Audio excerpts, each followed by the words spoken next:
Allez, on y va.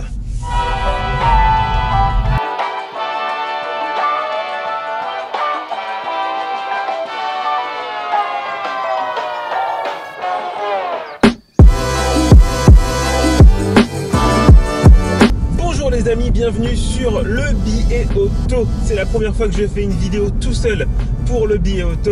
Merci à JB de me faire confiance. Et pour cette première, on essaye une nouveauté française, la Clio hybride e-tech. La Clio, il est vrai qu'une Renault sur le billet auto, c'est très rare, voire c'est presque jamais qu'on en a. JB a du mal avec cette marque. Moi, j'ai voulu qu'on s'ouvre un petit peu plus, qu'on essaye cette nouveauté parce qu'elle est vraiment intéressante. Et en quoi elle est intéressante? C'est parce qu'elle éprouve une technologie hybride qui est une première pour la marque aux losanges. Une technologie hybride simple, pas PHEV, pas mild hybride, comme peut fonctionner une certaine Toyota Prius.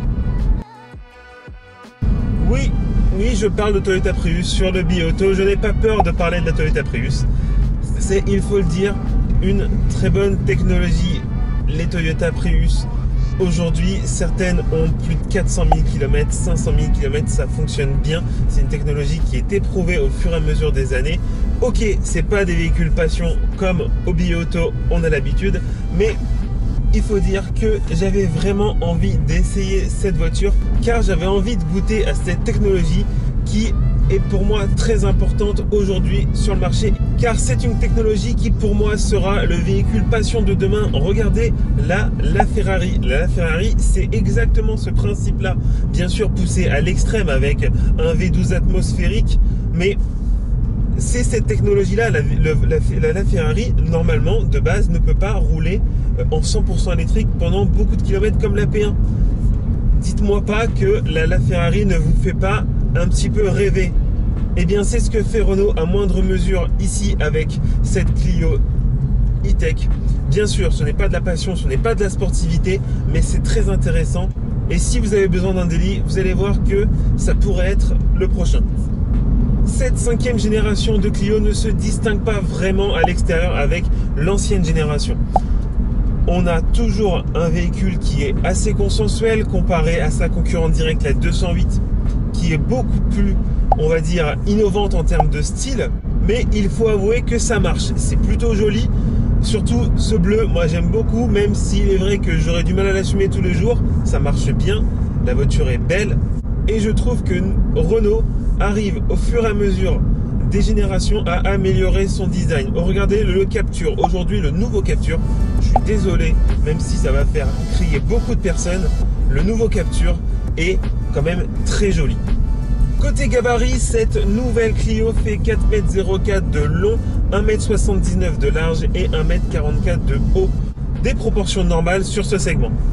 La Clio e-tech se différencie des autres voitures de la gamme par des badges à l'extérieur. Très sincèrement, il n'y a pas de grosse différence extérieure. Des badges assez discrets sur le montant B et à l'arrière sur le coffre.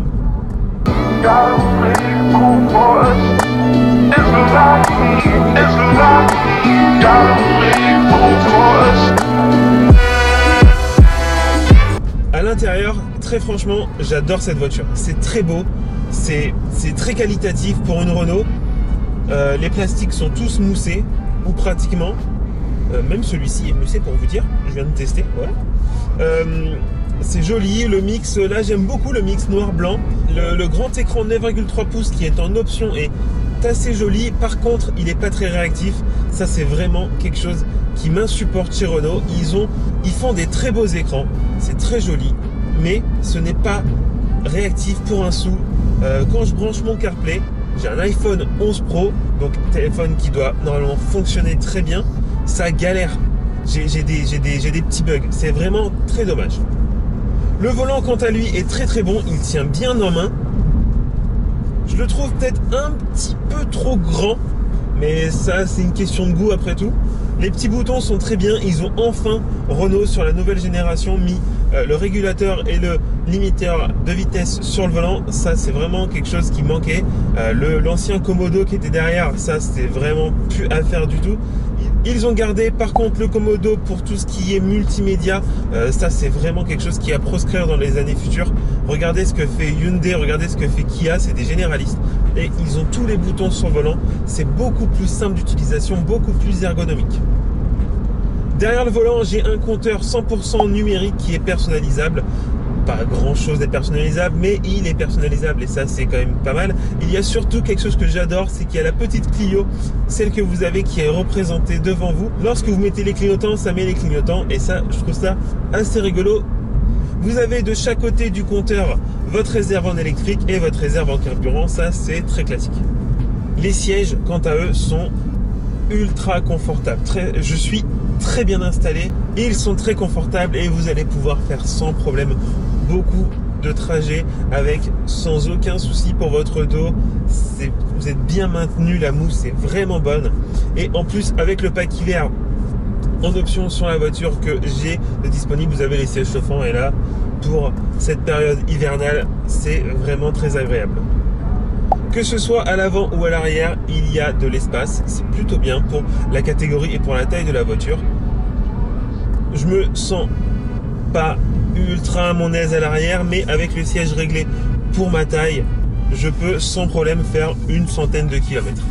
Et pour finir par l'intérieur de la voiture et la voiture en global, le coffre fait 50 litres de moins qu'une Clio classique, faute à la batterie qui se place sous le coffre.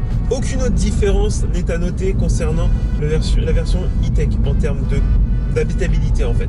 C'est juste le coffre qui perd 50 litres, on est à 254 litres. Le coffre, je le trouve plutôt grand malgré ce faible litrage. Il est plutôt pratique, le seuil de chargement est assez bas et ça c'est assez utile lorsque vous faites des courses. Allez, passons à ce qui est très intéressant sur la voiture, c'est la conduite hybride. Le moteur thermique est un moteur 1,6 litre atmosphérique d'origine Nissan qui développe 91 chevaux et 144 Nm. Vous allez me dire c'est pas beaucoup, mais il est secondé par un moteur électrique qui fait 48 chevaux et 255 Nm qui va lui permettre d'avoir un effet, on va dire, un peu turbo. Et ce groupe motopropulseur est relié en son sein par un alternodémarreur de 20 chevaux qui va se charger de récupérer l'énergie au freinage de la voiture et permettre de seconder le moteur thermique grâce au moteur électrique lorsqu'il y a besoin de puissance supplémentaire. Le groupe motopropulseur fait une puissance globale de 140 chevaux et je n'ai pas parlé de la batterie qui se trouve dans le coffre qui fait perdre ses fameux 50 litres. Elle est de 1,2 kWh pour les plus curieux d'entre vous. Mais on va parler vraiment de l'innovation de cette voiture. L'innovation de cette voiture, c'est cette boîte. La boîte e-tech. Alors qu'est-ce que cette boîte e-tech? Parce que c'est très intéressant, vous allez le voir. C'est une boîte à crabot, sans embrayage et sans pignon de synchronisation. Vous allez me dire comment la voiture fait pour changer les vitesses? Eh bien, la synchronisation se fait électriquement grâce à un tout petit moteur électrique qui vient mettre à la bonne vitesse la boîte de vitesse pour ne pas qu'il y ait de soucis et de craquements. D'après Renault, cela permet d'avoir une boîte beaucoup plus compacte, donc beaucoup plus légère et surtout d'avoir beaucoup moins de frottement, donc normalement une meilleure durabilité et une meilleure fiabilité. À l'utilisation, cette boîte est le mix parfait entre une boîte à double embrayage et une boîte à convertisseur de couple. Si je devais vous donner un sentiment dans l'utilisation de cette boîte, on va dire que c'est comme une boîte à simple embrayage, une boîte robotisée à simple embrayage. C'est pas mal, mais dès l'instant que vous allez accélérer, la voiture va un petit peu galérer et vous donner quelques petits à-coups. Mais cette voiture-là n'est pas faite pour ça, donc si vous l'utilisez normalement, ce pourquoi elle a été conçue, c'est une très bonne boîte. Bravo Renault, il faut le reconnaître. Niveau performance, et oui je parle performance sur une Renault Clio e-tech, elle est annoncée pour 9,9 secondes du 0 à 100. Très franchement, on doit y être. La reprise entre 80 et 120 km/h se fait en 6 secondes 9, ce qui est plutôt honorable. Merci le moteur électrique. En ville, la voiture se comporte parfaitement. Oui, je suis pas en ville, hein, mais bon, on parle de en ville. En ville, la voiture se comporte parfaitement. Le moteur électrique va être là pour lancer la voiture, pour l'aider à se lancer, ce qui va permettre de forcément moins consommer. Et vraiment, ça se passe en toute simplicité. Le petit détail qui me gêne un qui me gêne quand même un petit peu, c'est que vu le fait qu'on a une utilisation qui est totalement silencieuse avec le moteur électrique, dès l'instant que le moteur thermique va se mettre en route, on va avoir un grondement, un bruit un peu sourd qui est parfois un petit peu dérangeant, il faut l'avouer. Pour tout vous dire, j'ai utilisé la voiture entre chez moi et le bureau à Paris, environ, on va dire, 20 km aller-retour tous les jours, donc ce qui n'est pas énorme. Mais j'ai fait beaucoup de bouchons. Et oui, à Paris, on a beaucoup de bouchons. Et ma consommation, sans faire attention, était aux alentours des 6 litres 5, ce qui est plutôt pas mal si je dois faire le parallèle avec une voiture que j'utilise tous les jours, qui est la voiture que mon père me prête. C'est un Hyundai Kona avec un moteur 1 litre 3 cylindres de 120 chevaux. Je suis à plus de 8 litres. Donc pour vous dire, c'est quand même pas mal niveau gain de consommation. Lorsqu'on est sur le réseau secondaire comme maintenant, la voiture est vraiment très sympa à conduire. Pourquoi? Parce que elle est confortable. Je me le répète, mais la suspension est très bonne. On a une attaque qui est peut-être un peu rude, mais la fin de suspension est vraiment bien douce et ça, c'est très agréable. Et on n'a pas peur d'aller vite avec cette voiture. Ça, c'est vraiment cool parce qu'on a un très bon châssis. On a des trains roulants qui sont très bons. On a une très bonne direction. Elle est à la fois souple, mais elle est précise et ça, c'est vraiment cool. On a par contre pas énormément de remontées d'informations, mais ce n'est pas une sportive, donc c'est pas quelque chose qui est très important, on va dire. Et sur le réseau secondaire, j'ai réussi à faire chuter la consommation à 5 litres 3, ce qui est quand même pas mal du tout. Moi, je m'attendais à consommer un petit peu plus, donc vraiment 5 litres 3 en roulant sans faire attention. Vraiment, j'ai pas fait d'éco-conduite. Je pense très clairement que les 4 litres 4, je crois, qui sont annoncés par Renault, sont largement réalisables et ça, c'est vraiment cool. Donc, lorsqu'il s'agit de quitter la ville, de prendre le réseau secondaire ou l'autoroute, la voiture est très polyvalente. Grâce à ce groupe motopropulseur qui fait 140 chevaux, il n'y a pas de souci, vous pouvez quitter les villes avec cette voiture sans aucun problème. Chose qui, d'après nos confrères qui ont essayé la Yaris hybride, qu'on devait essayer, qu'on n'a pas pu essayer, et comme le confinement, c'est à partir de ce soir, je ne pourrai pas l'essayer pendant un petit moment, donc j'espère pouvoir l'essayer parce que cette voiture me fait vraiment kiffer. Je sais que c'est une Yaris, je sais que c'est une Toyota, je sais que c'est une véhicule hybride, mais je trouve son style juste adorable et elle me fait vraiment de l'œil, cette voiture. J'ai vraiment envie d'essayer cette Yaris. Vivement la fin de ce fichu confinement.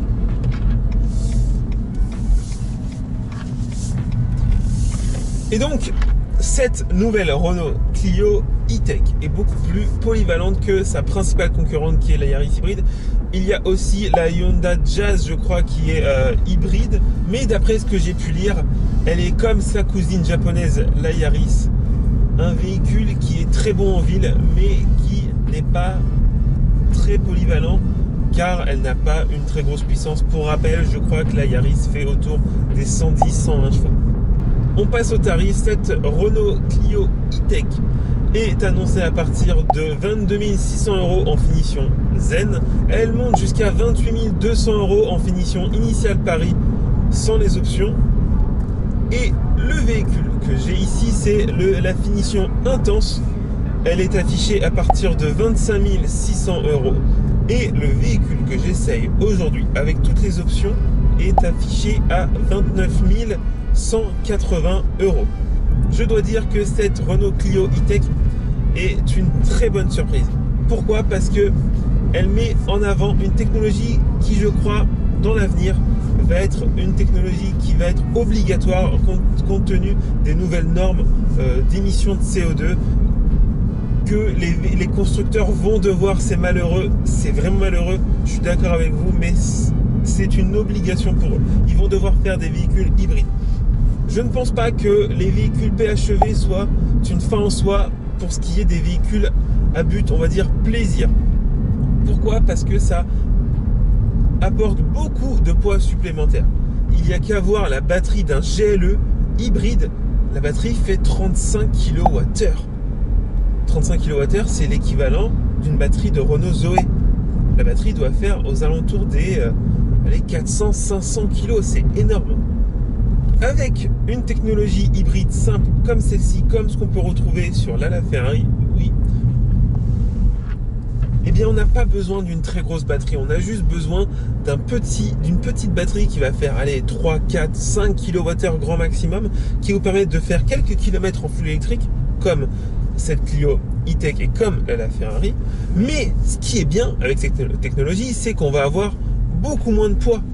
Et le poids est l'ennemi de la performance. La lumière est à droite, comme disait un certain Colin Chapman. Petit clin d'œil, hein? Light is right, comme on dit. Et donc je pense que c'est ça le futur de la voiture sportive plaisir thermique, avec un moteur thermique du moins. C'est cet hybride simple. Alors oui, c'est triste, mais regardez, on a quand même un moteur atmosphérique. Ils arrivent à faire un rejet de CO2 qui est aux alentours des 93 grammes au kilomètre. 4 litres 4 annoncés. Donc je pense que ça permettra de faire survivre ces véhicules passion, ces véhicules compact passion, comme peut-être une Clio RS, comme peut-être une Mégane RS, comme peut-être une 308 GTI. Je pense qu'il y a quelque chose à faire de ce côté-là pour les constructeurs. C'est le début de cette technologie, même si on voit Toyota qui est vraiment, c'est n'importe quoi ce qu'ils arrivent à faire. Et même si on ne fait pas cette technologie sur les véhicules sportifs, regardez ce que Toyota arrive à faire. Toyota arrive à homologuer une Yaris GR qui fait 250 chevaux, qui a 4 roues motrices, qui a une gueule de dingue. Pourquoi ils arrivent à homologuer cette voiture-là? Parce qu'ils font beaucoup de véhicules hybrides, ce qui baisse leur rejet de CO2 global et qui leur permet de faire des véhicules plaisir, des véhicules thermiques qui vous font kiffer. Et ne me dites pas que cette Yaris GR ne vous fait pas kiffer. Il faut en passer par des véhicules comme celui-ci, des véhicules qui sont pas dingues niveau performance, qui font pas transpirer, qui ne transpirent pas le plaisir, mais qui permettent d'un autre côté d'avoir des véhicules performants et des véhicules avec lesquels on va se faire plaisir. Et comme le slogan du billet auto, c'est la passion pour raison, eh bien, on est dedans. Il faut un peu de raison pour pouvoir kiffer au volant et avoir des véhicules passion. Voilà. J'espère que vous avez aimé. Si c'est le cas, n'hésitez pas à mettre le petit pouce, à vous abonner à la chaîne, à cliquer aussi sur la petite cloche. C'est super important pour nous, pour être au courant des nouvelles vidéos et pour aider le référencement de la chaîne. J'espère que tout se passe bien pour vous. Bon confinement à vous. Faites attention à vous. On se retrouve au plus vite après ce confinement. Je vous le promets, on a plein d'essais à faire avec JB. Je vous souhaite une très bonne continuation et une bonne fin de ce que vous êtes en train de faire. Allez, ciao!